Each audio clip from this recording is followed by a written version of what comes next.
E agora a gente recebe aqui no TJ Aparecida mais uma vez o médico sanitarista Dr. Sérgio Zanetta, que ajudou bastante, inclusive, a TV Aparecida, levando aos telespectadores informações essenciais no período triste que a gente passou da pandemia. Ele está aqui. Muito boa tarde. Feliz Ano Novo, primeiramente, para o senhor. Feliz Ano Novo, queridos Eduardo, Letícia. Realmente vai ser um ano magnífico, se Deus quiser. Com certeza. E será. Boa tarde para o senhor. Eu queria que o senhor falasse um pouquinho para a gente, assim, olhando para trás, 5 anos, né, do que se passou, o que significou a Covid-19 em termos sanitários? Olha, a Covid-19 não foi um fator isolado do qual nós não tivéssemos informações prévias. Isso estava para acontecer. Há um grande tensionamento com a entrada de novos vírus, doenças zoonóticas que vêm de outras espécies para o ser humano e alguma epidemia, como o coronavírus da Covid-19, nós já tínhamos vivido parcialmente essas experiências. Mas com essa dimensão, com um vírus com um comportamento tão diferente e cujo tratamento, cuja abordagem foi sempre muito difícil, realmente foi um evento de magnitude que nós vivemos, uma pandemia internacional, o que foi facilitado pelo novo modo de viver o mundo, que é um modo de muitas conexões, de transporte, de comunicações. Eu estou, no mesmo dia, saio daqui, chego na Europa e vice-versa, eu tenho grande circulação de pessoas e mercadorias. E isso favorece também uma integração da circulação de vírus. Disso se aproveitou o Covid-19, a Covid-19 doença, o vírus SARS-CoV-2, para se transmitir. E, de fato, nós não tínhamos uma preparação específica para ele, porque ele realmente, como disse a colega anteriormente, foi uma doença totalmente nova e que nós tivemos muita dificuldade para acertar a forma de abordar. Então, foi um esforço enorme, um aprendizado que as pessoas têm a tendência a esquecer muito rapidamente, mas que não está definitivamente superado. É possível, é até previsível que nós tenhamos novos quadros infecciosos, de novas zoonoses, de novos vírus que saltem espécie. Isso tem uma correlação imediata com o nosso modo de viver, de produzir alimentos, de se relacionar com o meio ambiente, invadindo naturalmente ecossistemas que estavam ainda inexpugnáveis, e isso faz com que aqueles vírus, aqueles micro-organismos que estavam nessas condições tenham a oportunidade de chegar próximo dos humanos. Mais que nunca, é preciso refletir e olhar para o passado. Nós passamos pela Covid, nós sofremos muito. Nós tivemos mais de 300 mil óbitos que foram considerados, inclusive, evitáveis. Mas é preciso que o aprendizado seja feito de modo ponderado, sereno e agora eliminando aqueles contaminantes políticos, ideológicos. Exatamente, doutor. Boa tarde, sempre uma alegria, muito bom falar com o senhor aqui na TV Aparecida, o senhor que nos ensinou bastante também durante aquele trágico período da pandemia. Mas eu pergunto, dentro dessas lições que a pandemia da Covid-19 deixaram, o senhor enumerou algumas delas aí, para a saúde pública, né? O nosso SUS, o que significou lidar com esse problema que a gente teve que lidar durante um bom tempo? Houve um estresse do sistema de saúde, mas, graças a Deus, nós tínhamos o SUS. Graças a mais de 30 anos, 35 anos, um trabalho de milhares de profissionais da saúde no mundo inteiro, no país inteiro, com base na nossa Constituição. O que as pessoas não imaginavam que existia e era tão efetivo foi um grande esteio que permitiu a gente atender as pessoas Descobrimos que o Brasil tem mais leitos de UTI proporcionalmente do que a Itália. Descobrimos que a rede pública, o SUS, teve capacidade, inclusive, de atender hospitais privados isolados, porque houve uma sobrecarga geral. Mas, sobretudo, que é possível enfrentar esses processos, os novos que virão, mas eu preciso ter investimento prévio, prontidão.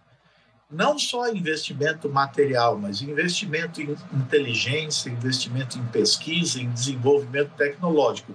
Lembrem que durante a pandemia faltaram insumos de medicamentos, faltou remédio para intubar as pessoas, para sedar as pessoas na intubação, faltaram equipamentos, respiradores.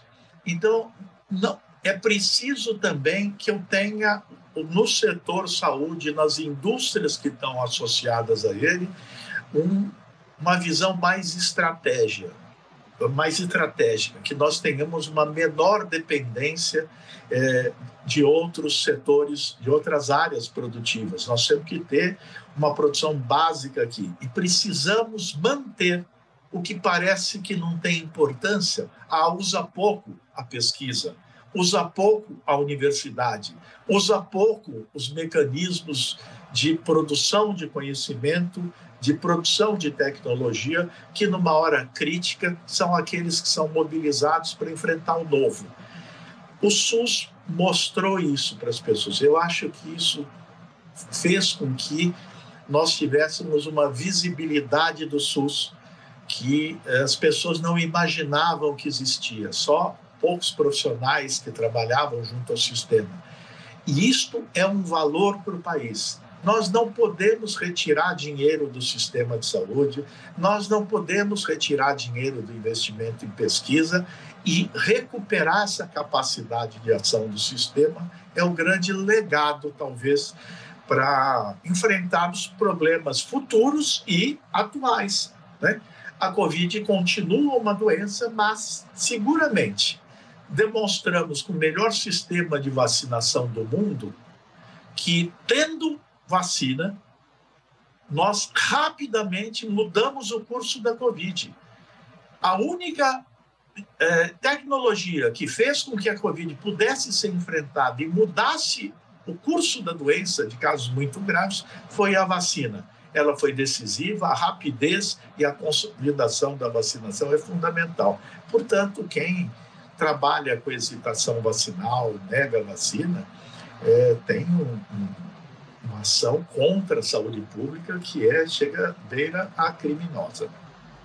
Doutora, ainda falando em saúde pública, aproveitar que o senhor está aqui conversando com a gente, um surto de virose no litoral paulista entre o fim do ano e agora o começo de 2025 está assustando, né? O governo de São Paulo investiga surtos de casos de gastroenterite, principalmente no Guarujá e Praia Grande. Queria que o senhor falasse um pouquinho também para a gente, né? O que é esse surto? É comum ou do jeito que está ali no Guarujá, está em excesso agora durante o período de verão? Olha, a primeira coisa é que não tem lógica num país e numa região, como a região sudeste, São Paulo, o estado mais rico do país, que nós temos um sistema de abastecimento de água segura e tratada, pelo menos é o que pressupomos, que é capaz de dar conta de fornecer água abundante e tratada para toda a população. Não é possível que nós tenhamos um surto, uma ocorrência dessa dimensão no nosso litoral, em cidades que são ricas, cidades que têm estruturas, mas que, durante o processo de fim de ano, nós vivemos esses casos em grande quantidade em todas as cidades do litoral, mas mais intenso em algumas cidades do que em outras. E a demora no entendimento do que estava ocorrendo e das medidas necessárias. É claro que é necessário agora se investigar quais foram as causas, mas existe um sistema de prontidão em vigilância epidemiológica e sanitária que foi desligado durante o fim do ano. eu não tive prontidão do sistema de saúde de São Paulo, sobretudo das cidades do litoral paulista, para enfrentar um surto de gastroenterites que é algo absolutamente passível de intervenção. Eu acho, está se procurando uma fonte única, eu acho que nós temos provavelmente múltiplas fontes para todos os casos.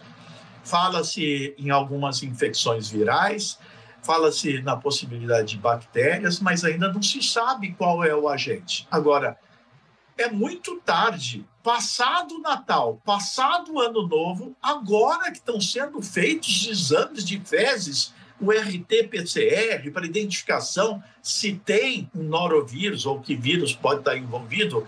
Isso tinha que ser feito imediatamente. Não dá para entrar em férias e imaginar que o sistema de vigilância epidemiológica e sanitária é um trabalho burocrático, ainda mais em tempos atuais. Então, isso é um problema e eu tenho, inclusive, uma preocupação com a segurança da água que está sendo disponibilizada. Será que estão utilizando fontes alternativas, portanto, de água contaminada, de cachoeiras, de águas superficiais, e a água segura e tratada do sistema de saúde não está chegando nas pessoas? Será que a vigilância deixou a proliferação de produção, venda e distribuição de alimentos manipulados sem condições de higiene básicas? Quer dizer, isto não pode parar. Por isso que eu preciso vigilância sanitária e epidemiológica o tempo inteiro. Senão eu transformo um momento de lazer, de recuperação da saúde mental, do bem-estar das pessoas, num suplício, por causa de Você veja, nós somos no século XXI, em cidades do país, do estado mais rico do país, tendo surtos de gastroenterite. É improvável que seja um vírus isolado como o norovírus, vou concluir, porque esse é um vírus normalmente associado a embarcações, a sistemas fechados.